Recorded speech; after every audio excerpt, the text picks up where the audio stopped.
تو هر لحظه برام میگذره قد یه سال، چه دردی انداختی به جونم. گفتی فراموشت کنم، خیلی سعی کردم گلم، به جون چشمات نمیتونم. آخ چقدر دلم میخواست الان بودی پیشم، کاش فقط بیای. من همین جوریشم غرق تو دردم، نیستی و خاطره ها دیوونم کردن. کاش بیای از فردا قد بشه سردردم، بد شدم دلتنگ تو. فکر نمی کردم که تا بری من بعدش بشم انقدر لنگ تو.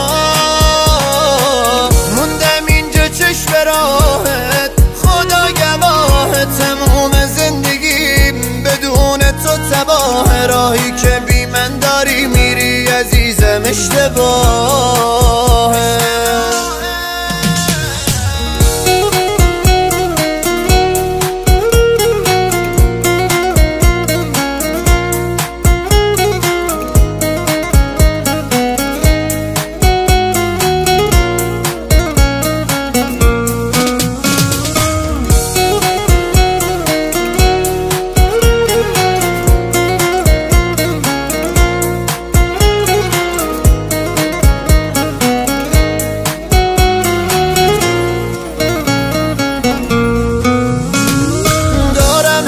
کشیدن این فکر و خیالا، درد عشقا نکشیده بودم تا حالا.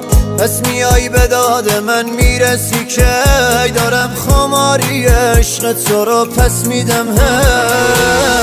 هی کاش بیای از فردا قد بشه سردردم، بد شدم دلتنگ تو. فکر نمی کردم که تا بری من بعدش بشم انقدر لنگ تو. موندم اینجا چشم راهت،